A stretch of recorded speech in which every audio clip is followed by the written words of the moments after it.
Last week we saw queues at petrol stations across the UK with people in a mad rush to try and fill their cars, vans, bikes and jerry cans with fuel, as the whole world was about to crumble under a lack of petrol. Despite the government literally saying don't panic buy, hordes of people left their homes and sat in traffic jams for hours to top up their cars. Looking back on it, saying don't panic buy is a little bit like saying don't look over there. Of course people are going to go and do it once they consider it an option. How's it going, people? I haven't been to a petrol station since a few weeks ago and my tank is running low, so today I thought I'd make a video trying to explain why the 2021 UK fuel crisis came about and give an opinion on how we can avoid it happening in future. Let me know in the comments below your thoughts on both how I think this all came about and what you think the reason behind it all is. If you enjoy this kind of content and want to support the channel, please do hit the like button and subscribe as well if you're new. Without further ado, let's get into the video.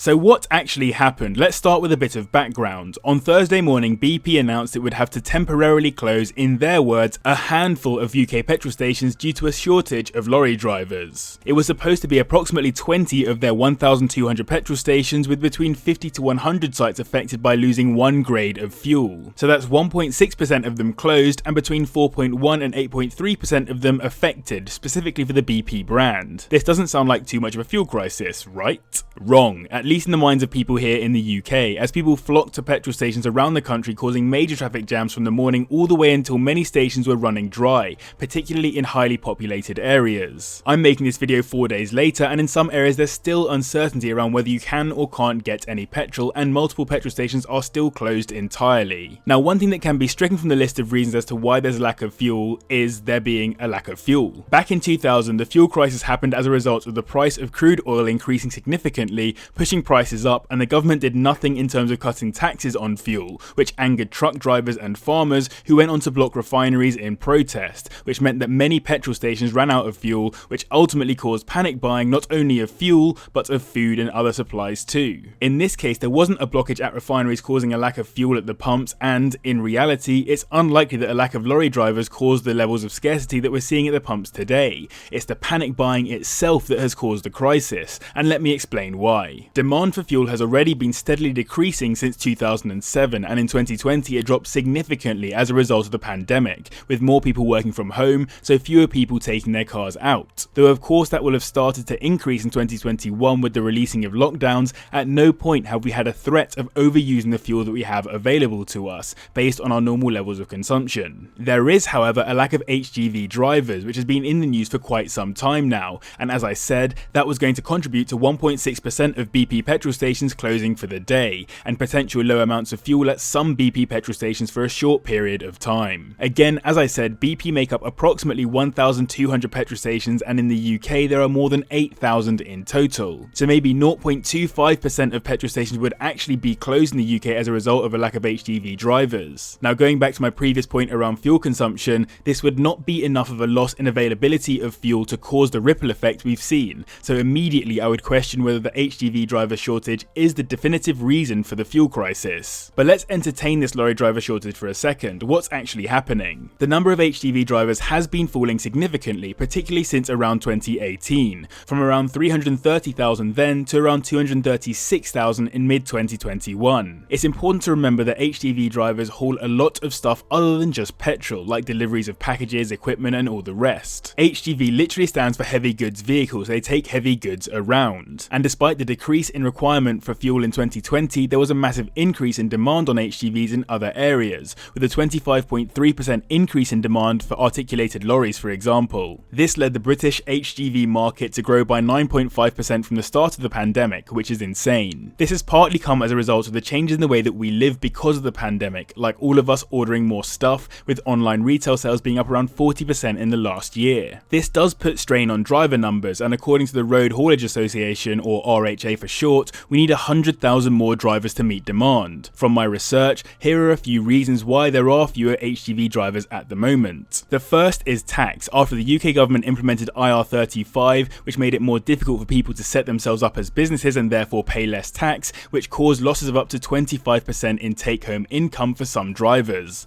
So with that loss, they need to find other jobs instead. The second is the pandemic. Many employees from Europe have returned to home countries and the vast majority have not returned, This is evidenced by around 40,000 HGV tests being cancelled in 2020 and 25,000 fewer people passing than in 2019. Brexit is another fundamental reason, as again according to RHA, approximately 20,000 European HGV drivers have left the UK, citing Brexit as the reason. Uncertainty around their future rights to live and work in the UK being a particular issue. Of course, in government the Conservative and Labour parties are disagreeing about this, Conservatives saying it's nonsense, Labour saying it isn't, and on Twitter people are literally going to war as usual. So let's stick to what the RHA says, as it's their industry and you'd hope that they come with less of an agenda. I think it would be wrong to suggest that Brexit has nothing to do with it, as 20,000 drivers literally said they left because of it. 1,000 more drivers are retiring every week than they are joining at the moment as well, which means that we're trending towards fewer drivers and the average age is 55, so more are reaching retirement. This is partly because it's become more expensive to train as an HGV operator, at around £4,000 to £7,000 in total, and not everyone can afford that, especially when the pay has been quite low, although it is now increasing with the increased demand. And the final point to note, which is a strange one, is that conditions at service stations are apparently worse here than in Europe, so we're not attracting as much European talent because they get better facilities abroad. My uncle is an HGV driver in Italy, so I should probably ask him to confirm this at some point. But as I said, the actual impact of all of this is very minimal, 0.25% of petrol stations being closed on one specific week. So how did this become a crisis? From my research, I would argue there is a leading culprit here: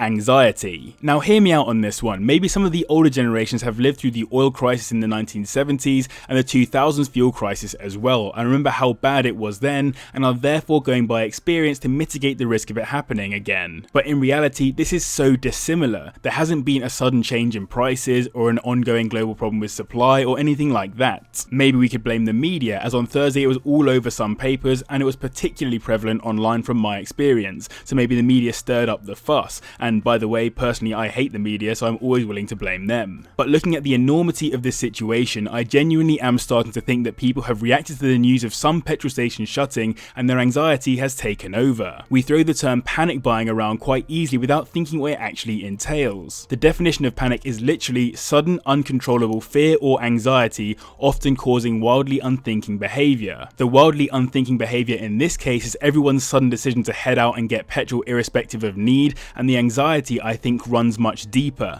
and is as a result of the pandemic that we have been living through. The Office for National Statistics maintains a report that gives people's levels of happiness, life satisfaction and anxiety. The pandemic has caused sharp changes in how people feel, as prior to it things were sitting pretty flat. Happiness is slightly lower, as is life satisfaction, and anxiety is significantly higher and has remained so ever since. In making this video I read a few scholarly articles about the impact of anxiety on how we as humans act, like the one published by Nature Reviews Neuroscience, as well as just simple mental health pages by the NHS and other online health services. And one key symptom of anxiety is feeling like you're out of control, so becoming a control freak, or at least needing to take control of whatever you can. With heightened levels of anxiety across the UK as a result of the pandemic, there will have been people that saw the news of the petrol stations closing and reacted in panic. Their anxiety led them to make the decision to fill their tanks regardless of whether or not they actually needed fuel. It can be perceived as quite a selfish thing to do, but from a mental health perspective they likely needed to do it. In a world where they feel like they can't control anything, if they can control the amount of fuel in their tanks, they will. And I'm not saying this was an active thought in people's minds, rather an automatic response as a result of anxiety,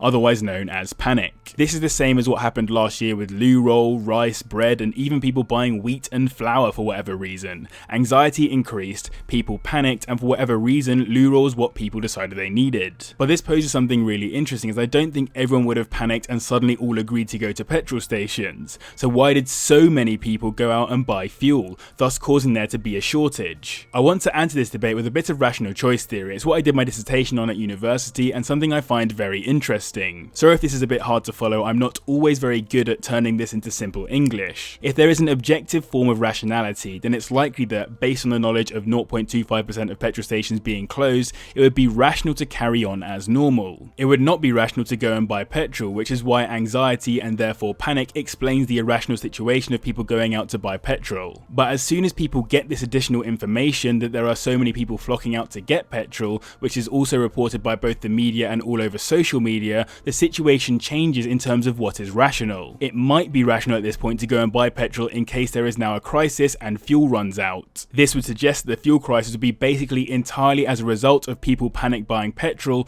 rather than because of any other reason, which I would argue is probably the case. You could dispute this and say the most rational person would see the problem, see everyone buying fuel, and then say to themselves the only way for this crisis to stop is for people to not go out and buy fuel, so they stay home and rationally aim to stop the crisis. However, in rational choice theory you have the problem of the ultimate rational actor, otherwise known as the free rider. These people know it's irrational to go and buy fuel, and they know it's rational to solve the problem by not going out and buying fuel, but they also know that rationally their one car added into the melee of other cars buying fuel won't make any real difference to the problem, as the problem cannot be solved or added to by just them alone. I'm going down a bit of a rational choice theory rabbit hole here, but I do think it's very interesting to consider in future. When anxiety levels are high, there are more people who are more likely to panic or try to take control of their situation in any way that they can. These people create a situation where others who weren't anxious begin to get anxious and do the same, or people who aren't anxious at all see the situation